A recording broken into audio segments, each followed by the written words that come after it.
Capítulo 6. A Guerra da Tríplice Aliança.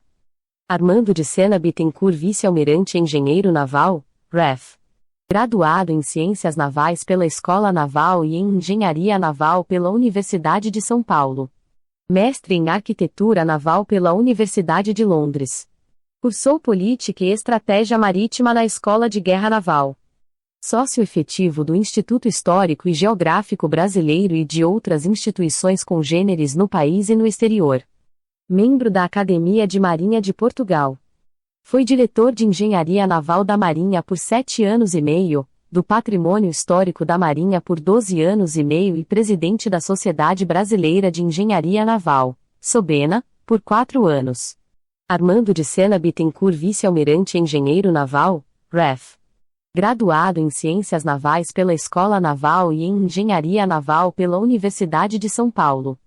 Mestre em Arquitetura Naval pela Universidade de Londres. Cursou Política e Estratégia Marítima na Escola de Guerra Naval. Sócio efetivo do Instituto Histórico e Geográfico Brasileiro e de outras instituições congêneres no país e no exterior. Membro da Academia de Marinha de Portugal. Foi diretor de Engenharia Naval da Marinha por 7 anos e meio, do Patrimônio Histórico da Marinha por 12 anos e meio e presidente da Sociedade Brasileira de Engenharia Naval, SOBENA, por 4 anos. Batalha Naval do Riachuelo, detalhe. Esta e outras obras deste conjunto fazem parte do Patrimônio Cultural Mundial, integrando o projeto Memória do Mundo pela Unesco.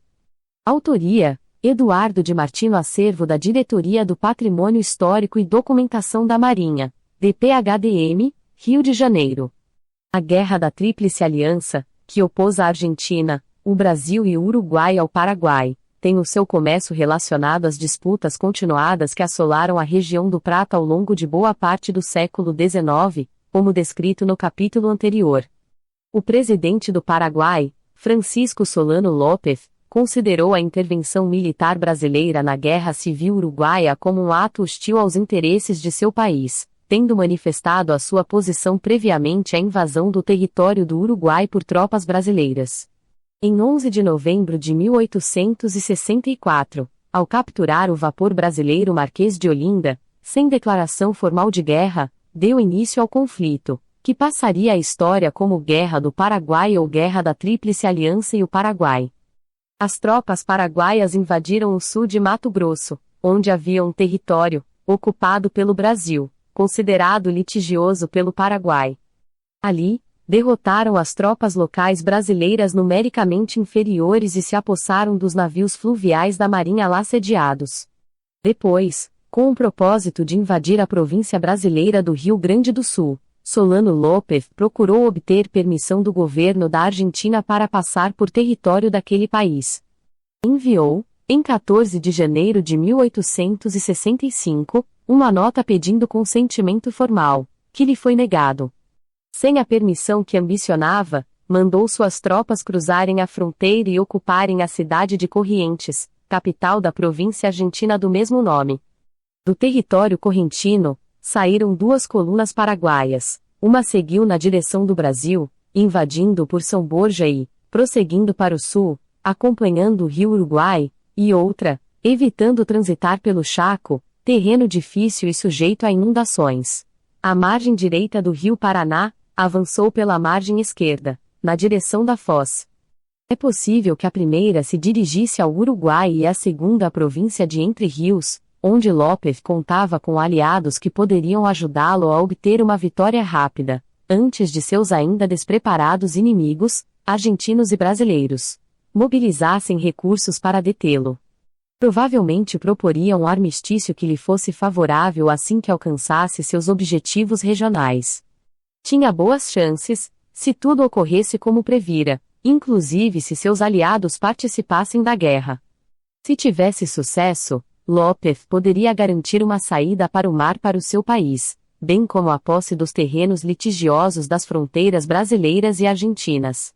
Entretanto, teria que agir eficaz e rapidamente, para não dar tempo para que o Brasil e a Argentina mobilizassem o seu potencial superior ao do Paraguai. A invasão do território da Argentina fez com que aquele país, que poderia manter-se neutro no conflito, à semelhança de como procedera durante toda a intervenção brasileira na banda oriental do Uruguai, declarasse guerra ao Paraguai e aceitasse uma aliança com o Brasil. Em 1º de maio de 1865, já com a Guerra Civil Uruguaia resolvida, o Brasil, a Argentina e o Uruguai assinaram o Tratado da Tríplice Aliança contra o governo do Paraguai. Nele, se afirmava não ser a guerra contra o povo paraguaio e sim contra o seu governo. O tratado tinha o propósito de obter o fim da ditadura de Solano López, a resolução definitiva dos litígios de fronteira do Paraguai com o Brasil e com a Argentina e a livre navegação nos rios da região. Respeitar-se-ia a independência, soberania e integridade territorial da República do Paraguai, cujo povo, terminado o conflito, poderia escolher o governo e as instituições que lhe aprovessem. Estava também previsto que o Paraguai não poderia se incorporar a nenhum dos aliados, nem pedir seu protetorado, como consequência da guerra. O tratado estabelecia que, como a guerra se iniciara em território argentino e dele se invadiria o território paraguaio limítrofe, o comando em chefe dos exércitos aliados caberia à Argentina. Comandava as forças desse país o general Bartolomé Mitre, que também era o presidente da República. Caso as operações de guerra passassem para o território de um dos países aliados, por reciprocidade, o comando passaria para aquele país. Mapa do Sul do Império do Brasil e países limítrofes em 1865. Autoria: Imperial Instituto Artístico. A Força Naval dos Aliados, praticamente toda composta por navios da Marinha do Brasil, ficaria sob o comando brasileiro, inicialmente do Visconde de Tamandaré, vice-almirante Joaquim Marques Lisboa. Não estava, portanto, subordinada ao comandante em chefe, General Mitre. As operações que envolvessem forças navais e terrestres seriam, portanto, sem comando único, aliás, como ocorrera pouco tempo antes, com muito bom êxito, no importante teatro de operações da bacia do rio Mississippi, na Guerra Civil Americana 1861 a 1865. Concorreu para isto o bom entendimento, confiança, amizade e cooperação entre os que lá exerciam o comando. Tamandaré, com seu comando sediado em Montevidéu, iniciou a aplicação do que seria a principal estratégia aliada nessa guerra, o bloqueio naval do Paraguai, impedindo que aquele país recebesse armamentos e suprimento do exterior e estrangulando seu comércio internacional. Para isso, os navios foram separados em 3 divisões. A primeira, que permaneceria no Rio da Prata sob seu comando direto, com os navios que, por suas características, não poderiam operar no médio Rio Paraná. As outras 2 divisões deveriam, inicialmente, apoiar as tropas aliadas que tentavam deter o avanço dos paraguaios em território argentino, ao longo do Rio Paraná. Tamandaré tomou as providências necessárias para que houvesse um apoio logístico adequado. Foi preciso planejar e implantar o suprimento de carvão mineral, de munição e de mantimentos, implementar recursos para a manutenção e reparação dos navios na região e, também, estabelecer um sistema de comunicações e informações para o comando. Coube, inicialmente, ao chefe de divisão Segundino de Gomensoro o comando da Força Naval composta pela 2ª e 3ª Divisões Brasileiras. Logo, no entanto, a Força Naval de Gomensoro, cuja capitania era a corveta Jequitinhonha, começou a ser criticada pela imprensa argentina porque progredia muito lentamente rio acima. Gomensoro apoiava um pequeno corpo do exército argentino, comandado pelo general Palmeiro e encontrava muitas dificuldades. O rio estava com pouca água, os navios encalhavam, causando frequentes atrasos, e os paraguaios, que, como estavam antecipadamente preparados, venciam a maioria dos confrontos. A hostilidade da imprensa argentina contra a Marinha brasileira se manteria, de uma forma geral, durante quase toda a guerra. Richard Burton, explorador britânico que visitou a linha de frente no final da guerra, apontou que o acordo entre o Brasil e a Argentina era uma aliança de cão e gato. Era evidente que algumas das intervenções brasileiras na região do Rio da Prata, no passado, e, principalmente, a constante presença e atuação da Marinha do Brasil na região, haviam contrariado interesses argentinos. Não subordinar a Marinha ao comandante em chefe, no Tratado da Tríplice Aliança, foi uma precaução sensata dos brasileiros. Aceitando as críticas, Tamandaré resolveu dar mais agressividade à força naval. Designou seu chefe de Estado-Maior, o chefe de divisão Francisco Manuel Barroso da Silva, para o comando da 2ª Divisão, que atuava no Médio Paraná. Barroso era experiente, um autêntico comandante dos tempos da Marinha Vela, rigoroso, disciplinador e temido por sua aparência séria. Barroso subiu o rio Paraná a bordo da fragata Amazonas para se encontrar com a força naval. 2 corvetas, a Parnaíba e a Havaí, acompanhavam a Amazonas. Eram vapores construídos para operar no oceano, portanto com um calado maior do que os navios projetados especificamente para operar em rios. Havia, portanto, o permanente perigo de encalhar, principalmente no caso da Amazonas, por seu maior porte e calado. Um encalhe demorado, em margens ocupadas pelo inimigo, poderia redundar na perda do navio e da tripulação. Pela correspondência de Barroso para Tamandaré existente no arquivo da Marinha pode-se avaliar as dificuldades que encontrou em sua viagem rio acima. Encalhou diversas vezes e chegou a duvidar se a Amazonas deveria prosseguir. Sua primeira missão como comandante da Força Naval em operações no Rio Paraná foi a de apoiar um desembarque de tropas, com o propósito de recuperar a cidade de Corrientes. Nesse desembarque, realizado em 25 de maio de 1865, houve bom êxito inicial, mas um contra-ataque paraguaio forçou o reembarque das tropas, no dia seguinte. A Força Naval Brasileira permaneceu fundeada no Rio Paraná, próximo de Corrientes, dentro de território ocupado pelo inimigo e com todas as dificuldades disso decorrentes, principalmente quanto ao suprimento de carvão mineral, de carne e de outros gêneros. As embarcações que traziam os suprimentos subiam o rio passando por margens ocupadas pelos paraguaios. Os navios brasileiros estavam nessa situação, em 11 de junho de 1865, quando foram atacados pela força naval inimiga, composta por quase todos os navios da Marinha do Paraguai. A Batalha Naval do Riachuelo. O ataque recente a Corrientes mostrou ao alto comando paraguaio que os navios de guerra brasileiros, operando livremente no Rio Paraná, eram uma séria ameaça para o avanço de suas tropas para o sul. O flanco direito paraguaio estava permanentemente vulnerável. Era preciso eliminar a presença do poder naval brasileiro no Rio. Os preparativos foram realizados sob a orientação direta do próprio López. O plano consistia em surpreender a força naval brasileira fundeada, abordar os navios e, após a vitória, levá-los para Humaitá. Força Naval Brasileira na Batalha Naval do Riachuelo. Força Naval Paraguaia na Batalha do Riachuelo. O Rio Paraná, abaixo da cidade de Corrientes e do local de fundeio da Força Naval Brasileira, era apropriado para uma cilada aos navios que escapassem das abordagens devido ao estreitamento do canal navegável entre as Ilhas Palomeiras e a margem esquerda do rio. Os paraguaios decidiram, então, assentar uma bateria de canhões na ponta de Santa Catalina, imediatamente antes da foz de um arroio, conhecido pelo nome de Riachuelo, Pequeno Riacho, que dista cerca de 17 quilômetros ao sul de Corrientes, e guarnecer com infantaria o terreno após o Riachuelo, denominado Rincão de Lagranha. Esse terreno termina em uma ponta com uma barranca alta. Dela, os soldados poderiam atirar sobre o convés dos navios que passassem. A força comandada por Barroso, composta por 9 navios a vapor-Amazonas, Jequitinhonha, Beberibe, Parnaíba, Belmonte, Mearim, Araguari, Iguatemi e Ipiranga-. Pouco depois das 8 horas da manhã do dia 11, avistou a Força Naval Paraguaia, comandada pelo capitão de fragata Pedro Inácio Meza, descendo o rio. Eram 8 navios a vapor rebocando 6 chatas artilhadas.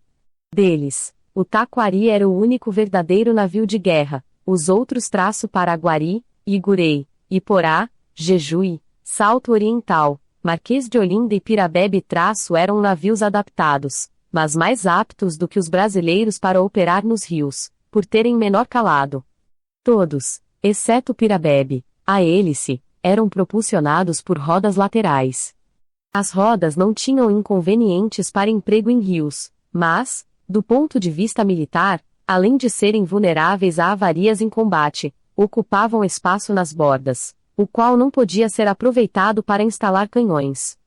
Mesa chegou atrasado em relação ao planejado porque esperou que reparassem uma avaria na propulsão de um de seus navios, o Iberá, que acabou sendo deixado para trás. Acreditava que ainda chegaria ao alvorecer, mas o reboque das chatas prejudicou o avanço, pois embarcavam água quando os navios que as rebocavam aumentavam a velocidade. A presença das chatas era uma determinação do próprio López, para diminuir a diferença de poder de fogo favorável aos brasileiros. Como chegou tarde, Mesa decidiu não iniciar o combate com a abordagem porque julgou que não surpreender os brasileiros. Perdeu, assim, sua melhor chance de vitória, que era o ataque aos navios brasileiros ainda imobilizados. A surpresa, no entanto, foi total. É sempre difícil manter um estado prolongado de alerta, mesmo em uma guerra, quando as ameaças não se materializam frequentemente. O navio que avistou os paraguaios e deu o alarme, o Mearim, não era o mais próximo de onde vinham e parte das guarnições brasileiras estava em terra para buscar lenha, com o propósito de poupar carvão mineral. Os que estavam a bordo não tinham a expectativa de combater naquela manhã de domingo. Alertada, a Força Naval Brasileira começou a se preparar para o combate iminente, as tripulações guarnecendo os postos, despertando o fogo das fornalhas das caldeiras com carvão mineral, e largando as amarras. Os navios paraguaios se aproximaram e, às 9h45, iniciou-se o primeiro combate.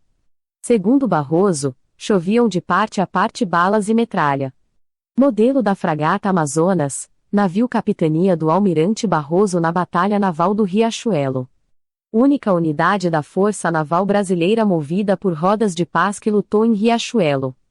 Os demais navios brasileiros eram propulsionados por hélices.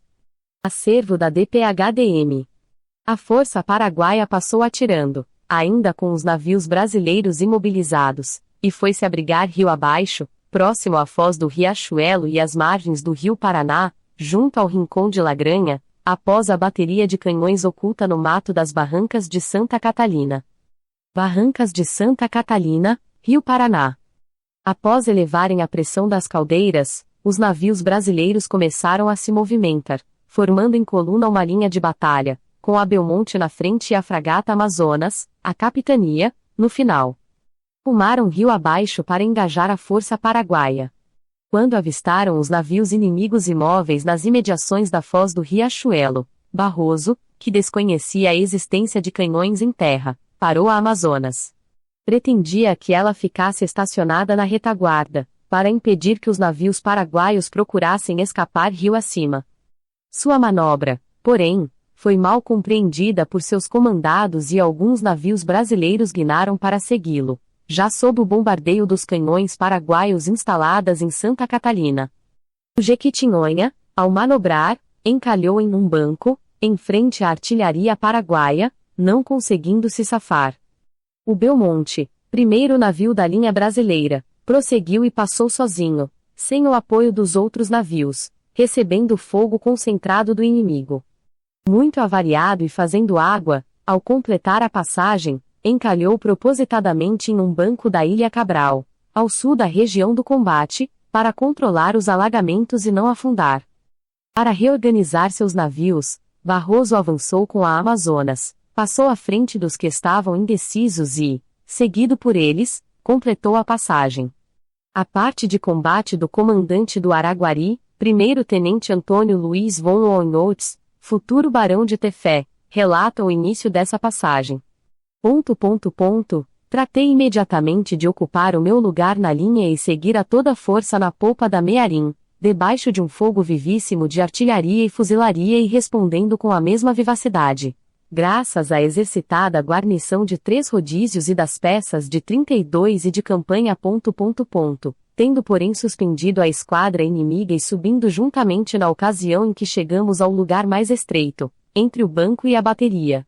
Vimo-nos de repente cercados por 3 de seus vapores, que pretendiam abordar-nos, aproximando-se da frente, que disse o prático ser o Taquari, a 8 ou 10 braças do costado de bombordo dessa canhoneira, mas, Felizmente os 3 rodízios carregados com bala e metralha sendo disparados sobre ele a queima-roupa, fizeram-no arribar incontinenti para o seu estibordo, e assim transpusemos, sob um chuveiro de balas o lugar mais apertado. Barão de Tefé, o almirante Antônio Luiz von Oeynholtz, o Barão de Tefé, foi instrutor de guardas-marinha, hidrógrafo, astrônomo, explorador e diplomata e um dos oficiais de marinha que mais se destacaram na história, tanto pela sua atuação em combate, como por seu trabalho na hidrografia e na demarcação de nossas fronteiras. Chefiou a Comissão Demarcadora de Limites do Império com o Peru, 1876. Na Batalha Naval do Riachuelo, ainda primeiro-tenente, comandava o Araguari. Acervo da DPHDM. Às 12h10, quando ultrapassou a ponta do Rincão de Lagranha, Barroso, com apenas 6 de seus 9 navios, continuou navegando rio abaixo, em busca de um lugar largo suficiente para que pudesse fazer a volta e retornar para o combate. Nesta primeira fase da batalha naval, o resultado não foi satisfatório para o Brasil. O Jequitinhonha estava encalhado, sob o fogo da bateria paraguaia de Santa Catalina, e dali não mais sairia. O Belmonte também estava encalhado, e o Parnaíba, que não completara a passagem devido a uma avaria de leme, estava sendo abordado por 3 navios paraguaios. A parte de combate do comandante da corveta Parnaíba relata que o inimigo atacou a nossa linha, cortando-a na altura da Parnaíba. Avançaram sobre nós 3 vapores paraguaios, que mais tarde reconheci serem o Taquari, o Paraguari e o Salto. Sendo inevitável a abordagem, ordenei que funcionasse a máquina com toda a pressão do vapor, e dirigi-me sobre o Paraguari, tendo a felicidade de metê-lo a pique. O Taquari abordou-nos pelo lado de bombordo e o Salto por estibordo. Nessa luta heroica em que cada oficial, marinheiro e soldado cumpriu com um dever de verdadeiro brasileiro, muitas vidas foram sacrificadas no altar da pátria. O capitão do 9 Graus Batalhão de Infantaria, Pedro Afonso Ferreira e o guarda-marinha João Guilherme Greenhalgh sucumbiram defendendo o pavilhão nacional, que chegou a ser arriado por um oficial do Taquari, conseguindo depois apoderar-se do leme. Tendo sido acutilada nessa ocasião quase toda a guarnição do 4 Graus Rodízio que heroicamente lutou contra as hordas de nossos inimigos que, superiores em número, apossaram-se da tolda. Sendo a luta desesperada, e cada vez mais crítica a nossa situação, por haver nos abordado pela popa o Marquês de Olinda, e durante talvez já uma hora o combate de mosquetaria e ferro frio, fizemos todos um esforço supremo de patriotismo, aplaudindo com entusiasmo a ordem transmitida pelo oficial imediato, o primeiro-tenente Felipe Firmino Rodrigues Chaves, de combinação comigo, para que se lançasse fogo ao paiol de pólvora, ordem essa que ia ser imediatamente executada.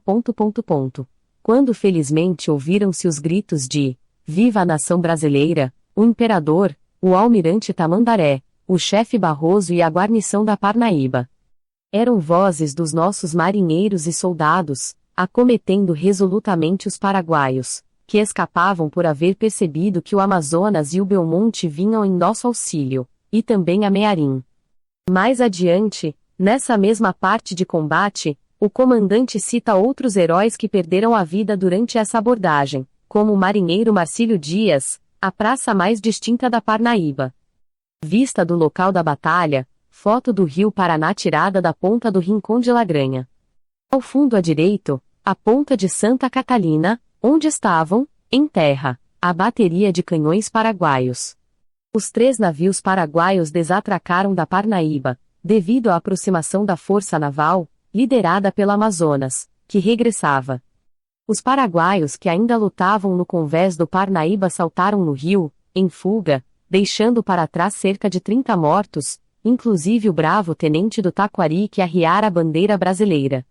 Tirando vantagem do porte da Amazonas, Barroso usou a proa para abauroar os paraguaios e vencer a batalha. Foi um improviso perigoso, pois o navio não tinha esporão nem a proa propositadamente reforçada para ser empregada como um ariete. Içou, com bandeiras, o sinal sustentar o fogo que a vitória é nossa. Sua parte de combate, datada de 12 de junho, manuscrita após 9 horas de combates e das fainas de salvamento que se seguiram, realizadas durante boa parte da noite, e ainda sob a emoção e fadiga da batalha, assim descreve a manobra que lhe deu a vitória. Subi, com a resolução firme de acabar de uma vez com a esquadra paraguaia, o que teria conseguido se 4 de seus vapores que estavam mais acima não tivessem fugido. Assim, pus a proa sobre o primeiro que mais próximo me ficava e com tal ímpeto que o inutilizei completamente, ficando de água aberta e indo pouco depois ao fundo. Segui a mesma manobra contra o segundo, que era o Marquês de Olinda, e contra o terceiro, que era o Salto, e a todos eles inutilizei. O quarto vapor a que me arremessei, o Paraguari, foi encalhar em uma ilha em frente, para a qual fugiu a sua gente, abandonando-o. Em seguimento, aproei a uma das baterias flutuantes, que foi logo a pique com um choque e um tiro. Todas essas manobras foram feitas pelo Amazonas debaixo do mais vivo fogo, quer dos navios e chatas, quer das baterias e mosquetaria de terra. A minha intenção era destruir por esta forma toda a esquadra paraguaia antes que encalhássemos em movimentos de subida e descida. Mas os 4 restantes, vendo a minha manobra e resolução de aproá-los a todos, trataram de fugir rio acima. Concluída esta faina pelas 4 horas da tarde, tratei de tomar as chatas, as quais eram logo abandonadas assim que eu delas me aproximava, saltando suas guarnições ao rio e fugindo a nado para a terra, que estava próximas. Antes do pôr do sol, a vitória era brasileira e a Marinha do Paraguai não teve mais papel relevante na guerra. A Batalha de Riachuelo pode ser considerada como decisiva, pois garantiu a efetividade do bloqueio e eliminou as chances de uma vitória rápida dos paraguaios. Seus possíveis aliados, provavelmente desiludidos por essa derrota, não ousaram participar da guerra. O bloqueio impediu, inclusive, que o Paraguai recebesse os navios encouraçados que encomendara na Europa. Eles ainda estavam em construção e, mais tarde, foram adquiridos pelo Brasil e utilizados contra o próprio Paraguai. Era o momento de López negociar o fim dessa guerra, mas ele preferiu continuar em lugar de buscar um armistício, mesmo que fosse desvantajoso pessoalmente para ele. Os 4 navios paraguaios que escaparam rio acima, para o Maitá, foram o Taquari, o Igurei, o Iporá e o Pirabebe. O comandante Mesa estava mortalmente ferido, a bordo do Taquari. Perseguiu-os o Araguari e o Beberibe, mas regressaram ao cair a noite, com receio de encalhar. O rio estava baixo e, acima de Corrientes, sua hidrografia ainda era pouco conhecida pelos brasileiros. Os navios brasileiros estavam bastante avariados. No Belmonte, a tripulação tentava tamponar provisoriamente os furos no casco, para possibilitar que as bombas esgotassem a água e obtivesse flutuabilidade. Mesmo com a ajuda do Ipiranga, não se conseguiu desencalhar o Jequitinhonha, que continuou sofrendo bombardeio paraguaio, tendo muitos mortos e feridos a bordo. Barroso resolveu inutilizá-lo e evacuar sua tripulação, passando-a para outros navios. Quanto aos paraguaios, o Jejuí e o Salto haviam afundado, o Paraguari estava encalhado e eram muitos os feridos, no Marquês de Olinda e nas ilhas. Após prestar socorro e retirar os tripulantes, Barroso ordenou que os navios inimigos fossem incendiados. Já que não se conseguiu recuperar a cidade de Corrientes dos paraguaios, a força naval brasileira tornou-se mais necessária na linha de frente, rio abaixo, apoiando o avanço das tropas aliadas, em vez de manter-se em situação de risco em território ocupado pelo inimigo. Barroso, por determinação de Tamandaré, desceu o rio, passando por Mercedes e Cuevas, enfrentando a artilharia paraguaia. López ordenou o regresso de suas tropas ao Paraguai após a derrota da coluna que invadira o território brasileiro em Uruguaiana. Foi, então, possível para os aliados avançarem significativamente e recuperar a cidade de Corrientes. Em dezembro de 1865, a Força Naval de Barroso estava novamente fundeada nas imediações dessa cidade e os exércitos aliados acampados nas proximidades. Também em dezembro, começaram a chegar os navios encouraçados brasileiros, essenciais para as operações no Rio Paraguai. O primeiro foi o Brasil, construído na França e pago por uma subscrição pública motivada pelas represálias sofridas pelos brasileiros na questão Christie com o Reino Unido. Em março, 3 encouraçados construídos no Arsenal de Marinha do Rio de Janeiro também já estavam disponíveis na linha de frente. 2 deles, o Tamandaré e o Barroso, homenageavam em vida os 2 ilustres chefes navais. O terceiro era o Rio de Janeiro. Em 21 de fevereiro de 1866, o almirante Tamandaré chegou a Corrientes, para assumir o comando da Força Naval e Barroso voltou a ser o seu chefe de Estado-Maior. Em 17 de março, os navios partiram para iniciar as operações que antecederiam a invasão do território do Paraguai, no Paço da Pátria. Batalha Naval do Riachuelo, um momento decisivo em que o almirante Barroso emprega a Amazonas para bauroar os navios paraguaios e obter a vitória que garantiu o controle dos rios da região para os aliados da Tríplice Aliança. Autoria: Eduardo de Martino Acervo da DPHDM. A invasão do território paraguaio. O desembarque das tropas aliadas em território paraguaio foi uma operação de grande porte, bem planejada e bem executada. Participaram os 4 novos encouraçados, que foram principalmente empregados para bombardear os fortes de Paço da Pátria. Vários navios e outras embarcações foram utilizados como transportes, desembarcando cerca de 45 mil homens, equipamentos bélicos, cavalos e suprimentos. Realizaram-se, inicialmente, várias operações de reconhecimento no Rio Paraná, procedendo levantamentos hidrográficos e escolhendo o local adequado para o desembarque. Como se verificou que a margem direita do Paraná era inconveniente para o assalto aliado, optou-se pela margem esquerda do Rio Paraguai, perto de sua foz. O desembarque iniciou-se em 16 de abril de 1866. 7 dias depois, o inimigo abandonou o seu acampamento em Paço da Pátria, que foi ocupado pelos aliados, no dia 25. Agora, as forças aliadas tinham pela frente as fortificações de Curuzu, Curupaiti e Humaitá, que barravam o acesso ao interior do país, pelo rio Paraguai. Constituíam a principal defesa do Paraguai porque o rio era essencial como artéria logística para o avanço dos exércitos. Em primeiro lugar, os aliados derrotaram e ocuparam Curuzu, com o apoio da Força Naval. Perdeu-se, nesse ataque, o encouraçado Rio de Janeiro, atingido por uma mina naval flutuante, artefato desenvolvido na Guerra Civil Americana e utilizado pelos paraguaios, com a assessoria de um norte-americano contratado. Logo depois, em 22 de setembro de 1866, ocorreu a maior derrota aliada dessa guerra, em Curupaiti. O bombardeio pela força naval pouco afetou as defesas paraguaias e as tropas que desembarcaram tiveram que recuar, com muitas perdas.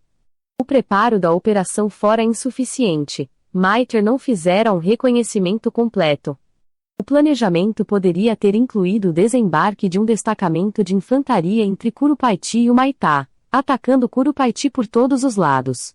Faltara habilidade para coordenar a operação e, adicionalmente, houve desentendimentos entre generais brasileiros. Seguiram-se acusações e críticas, principalmente contra Tamandaré, pela inefetividade do bombardeio realizado pelos navios. As inimizades vieram à tona. Tamandaré, que frequentemente era acusado pelos argentinos de ser excessivamente cauteloso, desta vez não teria dado a cobertura de fogo suficiente. O almirante, por outro lado, insinuava que Mitre, como argentino, queria que os navios se arriscassem além do que era razoável, pois poderia ter o interesse de sacrificá-los, para reduzir o poder naval brasileiro. Tamandaré dificilmente se entenderia, daí por diante, com Mitre, que continuaria sendo o comandante em chefe, pelo Tratado da Tríplice Aliança. Para superar a crise, o governo brasileiro aceitou seu afastamento.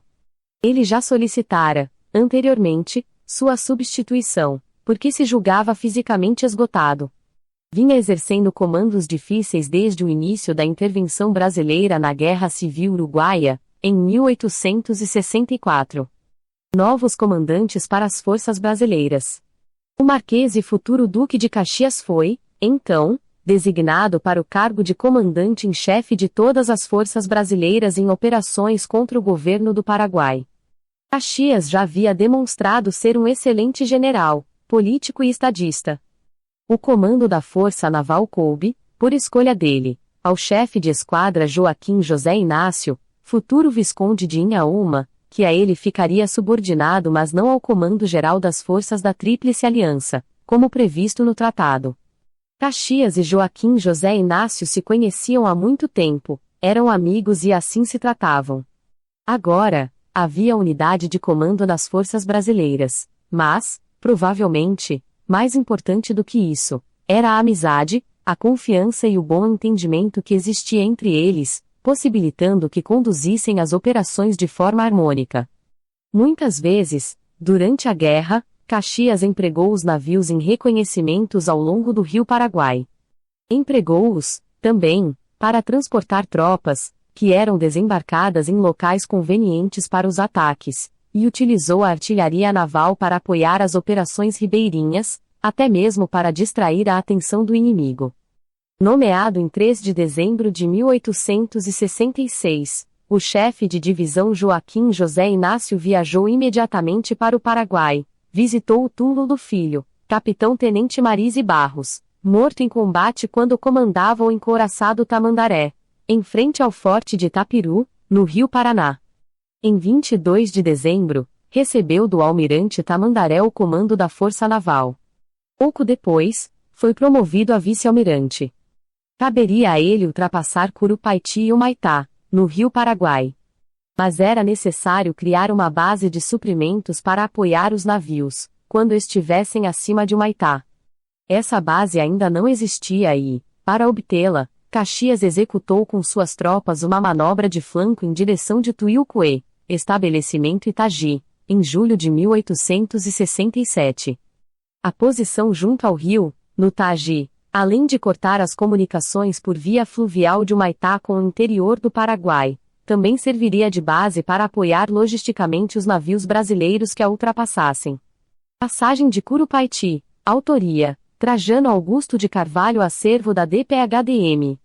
Em 15 de agosto de 1867, cerca de 8 meses após sua posse, Joaquim José Inácio comandou sua força naval na passagem de Curupaiti, enfrentando o fogo das baterias de terra e ultrapassando estacadas de madeira no rio. 10 encouraçados participaram da passagem, os quais, em seguida, bombardearam Humaitá.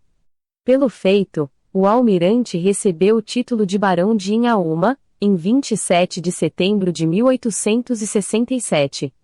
A nova posição dos navios da Força Naval Brasileira, entre Curupaiti e Humaitá, expunha-os aos tiros de canhões da fortaleza de Humaitá, que Inhaúma considerava ser ainda impossível forçar. Caxias o autorizou a avaliar o risco que estava correndo e retornar para Curuzu, se assim julgasse necessário. Mitre, porém, acreditava que não se deveria abandonar uma posição conquistada, pois isso afetaria negativamente o ânimo dos aliados e fortaleceria o do inimigo. Considerava também que o forçamento de Humaitá deveria ser logo realizado. Provavelmente estava muito preocupado com a estagnação da frente de combate da guerra terrestre, que já durava aproximadamente um ano. A derrota de Curupaiti paralisara o avanço dos aliados e essa paralisação afetou negativamente o ânimo dos combatentes da Tríplice Aliança.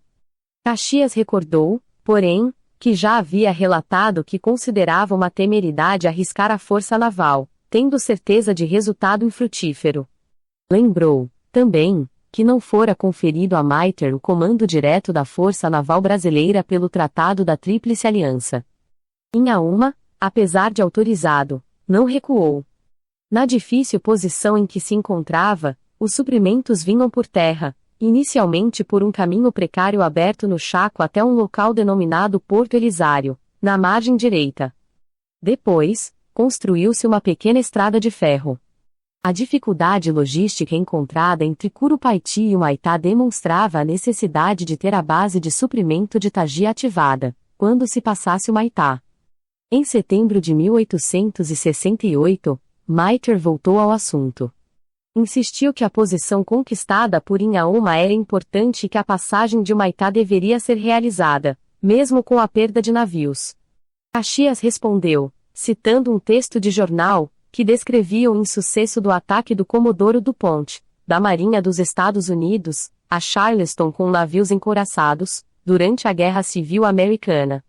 Em 14 de janeiro de 1868, devido ao falecimento do vice-presidente da Argentina, Mitre precisou reassumir a presidência e deixou o Paraguai, passando o comando em chefe das forças aliadas para Caxias.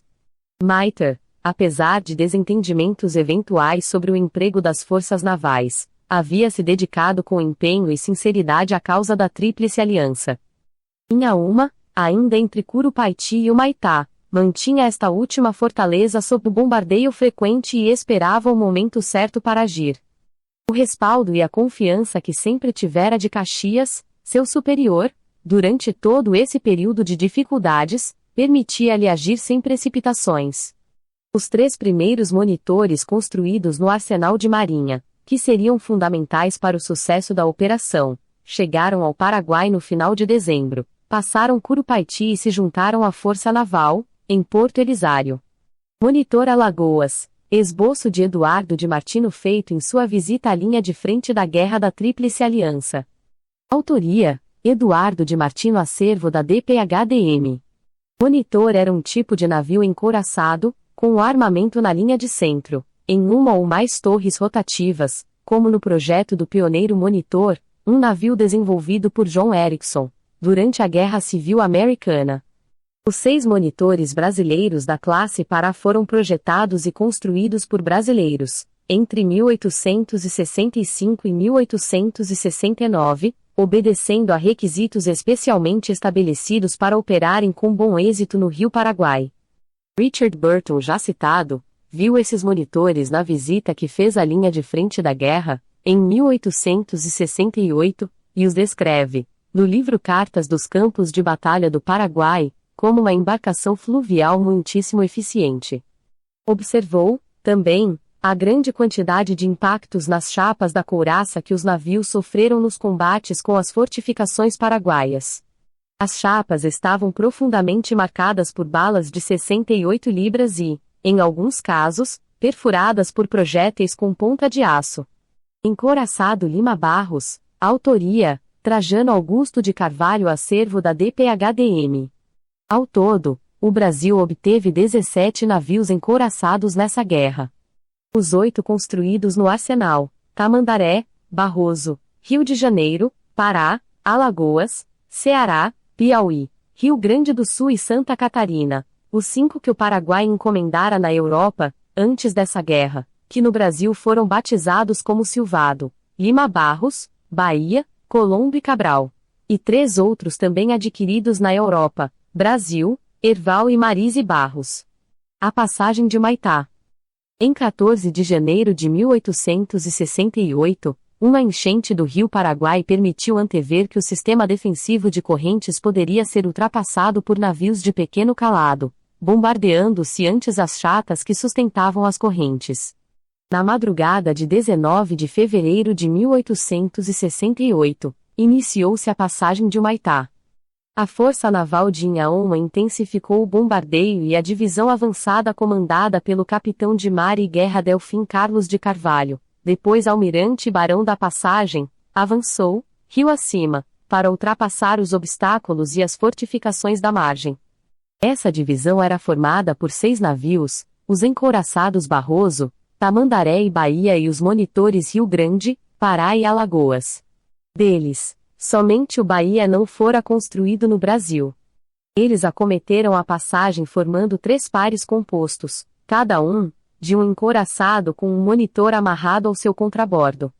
Esse arranjo, aos pares, ficando os encouraçados no lado mais vulnerável ao fogo de artilharia de terra, repetia um arranjo semelhante adotado na campanha do Mississippi, em uma das passagens da Força Naval Nortista por Vicksburg, em abril de 1863. Vários oficiais da Marinha e do Exército do Brasil tinham estudado a Guerra Civil Americana, a qual era muito relevante para as táticas a serem empregadas no Rio Paraguai. Ao meio-dia, os 6 navios da divisão avançada chegaram a Taji, sendo surpreendidos durante o trajeto pelas baterias do Forte Paraguaio do Timbó, até então desconhecido dos aliados. Deles, o monitor Alagoas foi o que passou por maiores dificuldades.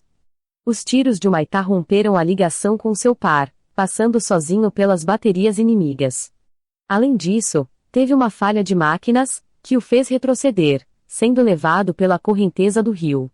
No final, precisou, ainda, repelir uma tentativa de abordagem por tropas paraguaias embarcadas em canoas. Foi atingido por mais de 160 projéteis e, ao chegar ao Taji, encalhou propositadamente para não afundar. Outros 2 navios da divisão avançada, o Tamandaré e o Pará, também encalharam para controlar as avarias sofridas durante a passagem. O Bahia, o Barroso e o Rio Grande do Sul, que haviam sofrido relativamente poucas avarias na passagem, aproveitaram a surpresa a seu favor e subiram o rio, chegando a Assunção em 24 de fevereiro. Foram recebidos a tiros de canhões, mas revidaram, bombardeando a cidade por cerca de 2 horas, danificando, inclusive o Palácio de López. Retrocederam, em seguida para Taji. O propósito moral do bombardeio de Assunção e a missão de reconhecimento do rio foram alcançados. Estava vencida Humaitá, que, aos poucos, seria desguarnecida pelos paraguaios e, mais tarde, conquistada pelos exércitos da Tríplice Aliança. As tropas paraguaias começaram a recuar para o norte do rio Tebiquari, afluente da margem esquerda do Paraguai. No dia 22 de abril, após constatar que Curupaiti fora abandonado pelos paraguaios, a posição foi ocupada pelos aliados. Outros navios da Força Naval Brasileira ultrapassam Humaitá e se reúnem à divisão avançada, rio acima. Em julho, as tropas paraguaias começam a se retirar de Humaitá. No dia 25, a praça está abandonada e no dia 27, toda a Força Naval de Inhaúma subiu o rio para Taji. O progresso rio acima. Em agosto de 1868, Inhaúma começou a subir o rio Paraguai com parte da Força Naval Brasileira, passando pela bateria paraguaia instalada no Timbó com poucas avarias em seus navios. Sua missão era acompanhar a marcha do exército para o norte, pela margem esquerda do Paraguai. Passagem de Humaitá. A passagem, efetuada por 6 navios brasileiros, ocorreu na madrugada de 19 de fevereiro de 1868. Em primeiro plano, o monitor Alagoas, que se soltou de seu par e foi levado pela correnteza do rio. Depois de diversas dificuldades, completou sozinho a passagem. Autoria: Eduardo de Martino Acervo da DPHDM. No dia 22, o encouraçado Lima Barros informou que o Timbó fora abandonado pelos paraguaios. Por ordem de Caxias, um dos monitores transportou um destacamento de engenheiros para arrasar o reduto. Seguiu-se a transposição do Tebiquari pelas forças terrestres aliadas. Caxias empregou novamente, com competência, a força naval. 3 monitores penetraram no rio Tebiquari e os encouraçados bombardearam a bateria paraguaia instalada na foz desse rio até esta ser abandonada. Depois, outros navios de guerra brasileiros entraram no Tebiquari transportando o trem de pontes do Exército. Em 1º de setembro, iniciou-se a transposição e, no dia 6, quase todo o Exército já estava na margem direita do Tebiquari. Pouco depois, as tropas aliadas prosseguiram em seu avanço para o norte, em terreno praticamente desconhecido. Simultaneamente, a 2ª Divisão da Esquadra, comandada pelo capitão de mar e guerra Mamed Simões da Silva, foi designada para hostilizar Angostura, no Piquiciri. Seus navios eram os encouraçados Lima Barros, Silvado, Marise Barros e Herval. Aproximando-se de Angostura, o Silvado, que ia na frente, foi surpreendido recebendo todo o fogo da fortificação. Impossibilitado de retroceder, realizou a passagem sozinho e, depois de ultrapassá-la, retornou, passando por ela pela 2ª vez. Após bombardearem a fortificação e outros alvos na margem, os navios fundearam a jusante, fora do alcance das baterias inimigas. Concentrando-se em Palmas, o exército aliado iniciou os primeiros reconhecimentos das defesas paraguaias no Piquiciri. Em 1º de outubro, o Barão da Passagem, com 4 navios simultaneamente a um desses reconhecimentos por terra, ultrapassou Angostura, a fim de realizar um reconhecimento rio acima. Logo depois, outros navios brasileiros também ultrapassaram Angostura, inclusive o encouraçado Brasil, capitania de Inhaúma, porém sem o almirante a bordo. O Brasil voltou a passar Angostura, rio abaixo e forçou-a novamente no retorno, transportando munição, tendo o almirante Inhaúma a bordo. Posicionados acima de Angostura, os navios foram empregados para bombardear e metralhar o terreno inimigo e a fortificação, com o propósito de distrair a atenção dos paraguaios, durante os principais reconhecimentos e surtidas das forças terrestres. A manobra de flanco do Piquiciri. Verificando que as defesas paraguaias no Piquiciri eram muito difíceis de vencer com o ataque frontal, Caxias optou por uma ousada manobra de flanco pelo Chaco, na margem direita do rio Paraguai. Foi preciso construir uma estrada com os materiais existentes no local, forrando o solo dos atoleiros e improvisando pontes nos cursos d'água com troncos da palmeira carandá, para passar as tropas, canhões, carretas com equipamento de guerra. Foi uma obra notável, com 10,7 quilômetros de extensão, que utilizou aproximadamente 1.000 palmeiras. Poucos dias depois de usada, a estrada submergiria devido a uma enchente do rio Paraguai. Essa estrada terminava acima de Angostura, pois não se poderia transportar tropa nos conveses dos navios, no forçamento da passagem pela fortificação. No dia 4 de setembro, Caxias percorreu a nova estrada, a cavalo, até a margem em frente à Vileta. Embarcou, em seguida, no monitor Rio Grande e subiu o rio, para escolher um local do desembarque, na margem esquerda. Voltou a percorrê-la outras vezes, não deixando de interagir com os navios de Inhaúma, que estavam disponíveis a montante de Angostura. Passagem de Angostura, autoria, Trajano Augusto de Carvalho, acervo da DPHDM. Nos últimos dias de setembro, com o nível do rio Paraguai subindo, tornou-se urgente a realização da operação. Logo, as tropas iniciaram seu deslocamento. Enquanto isso, a Força Naval de Inhaúma bombardeava a Vileta com frequência, para dificultar a construção de novas defesas. Por ordem de Caxias, o Barão da Passagem subiu o rio em 29 de novembro, com o Bahia, o Tamandaré, o Alagoas e o Rio Grande, até Assunção. Bombardeou alguns prédios públicos, derrubando um dos torreões do Palácio de López. O propósito foi distrair a atenção dos paraguaios. Inhaúma expediu, em 2 de dezembro, suas instruções para a Força Naval relacionadas ao desembarque das tropas que haviam avançado pela Estrada do Chaco. Alguns dos navios serviriam de transporte, outros bombardeariam Vileta, que era onde os paraguaios esperavam que ocorresse o desembarque. Na noite de 4 para 5 de dezembro, os navios designados para transportar as tropas para a margem esquerda, na retaguarda das defesas paraguaias, iniciaram a sua tarefa. O ponto escolhido para desembarque foi Santo Antônio, acima de Vileta. No final do dia 5, haviam desembarcado cerca de 17.000 homens. Prosseguiram transportando tropas, até o dia 9. A desembrada e a ocupação de Assunção. O avanço por terra para o sul iniciou-se no dia 6.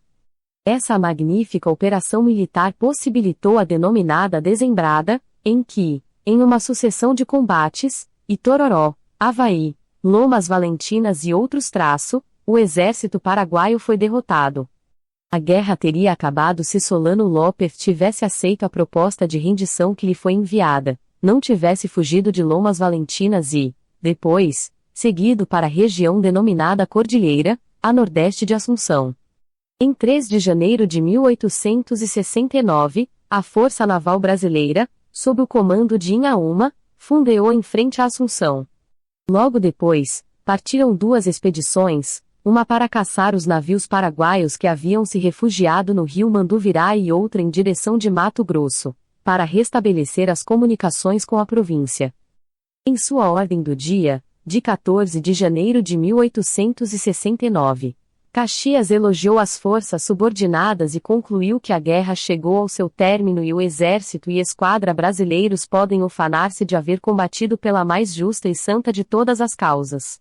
O almirante Inhaoma estava doente e obteve permissão de Caxias para tratar de sua saúde, primeiro em Montevidéu e depois no Rio de Janeiro, onde sobreviveu por apenas 18 dias depois de sua chegada. Caxias também estava esgotado fisicamente. Fizeram um grande esforço fazendo uma força terrestre, exausta por 4 anos de guerra, realizaram um conjunto de sucessivas operações ofensivas em curtíssimo espaço de tempo, na Desembrada. Mas a guerra não acabara. Solano Lopes prolongou a agonia do Paraguai por mais um ano, até 1870, recrutando crianças e velhos para reforçar o que restara de seu exército. Nessa fase final, não caberá à força naval a atividades importantes. Substituiu Caxias no comando das forças aliadas o Conde Deu, que teve um bom êxito nessa fase maldita e final da guerra. D. Pedro II uniformizado como almirante, 1870. Esta foto, tomada no ano em que termina a Guerra da Tríplice Aliança, marca a ultrapassagem de uma fase importante do Segundo Reinado, até então caracterizado pelas lutas internas, ameaçando a integridade do país, e lutas e crises externas, de confrontação contra as ameaças à nossa integridade territorial ou à soberania nacional. D. Pedro II consolidou a unificação do Brasil e, sob o seu governo, o país foi vencedor em 3 conflitos externos. Autoria: Joaquim Isley Pacheco. Considerações finais. A Guerra da Tríplice Aliança e o Paraguai exigiu um grande sacrifício de todos que dela participaram, principalmente pela enorme dificuldade logística e insalubridade típicas do teatro de operações. Houve também envolvimento da população do Paraguai, inclusive com ações de guerrilha. Tudo isso afetava o ânimo das tropas da Tríplice Aliança, que tiveram que realizar muitas ações ofensivas durante todo o conflito, até contra defesas antes consideradas inexpugnáveis. O notável é que superamos todos os obstáculos e vencemos. O conflito foi decisivo para a formação dos países da região do Rio da Prata. A Argentina, que estava dividida entre Buenos Aires e as províncias lideradas por Entre Rios, se unificou, o Uruguai se estabilizou e se afirmou como país independente, e a possibilidade de se criar uma confederação, que poderia englobar o Paraguai, as províncias argentinas de Entre Rios, Corrientes e Misiones e o Uruguai, deixou de existir. No Brasil, consolidou-se a nacionalidade brasileira, pois foi o primeiro recrutamento que incluiu todas as regiões do país, ainda muito separadas por interesses diversos e falta de comunicação entre elas. Foi nessa guerra que os brasileiros combateram juntos, por uma causa comum, derrotaram um inimigo externo. Fuga de Lopes. Neste esboço, Di Martino imaginou como teria sido a fuga de Lopes de Lomas Valentinas. A fuga prolongou a guerra até 1870. Autoria: Eduardo Di Martino, acervo da DPHDM.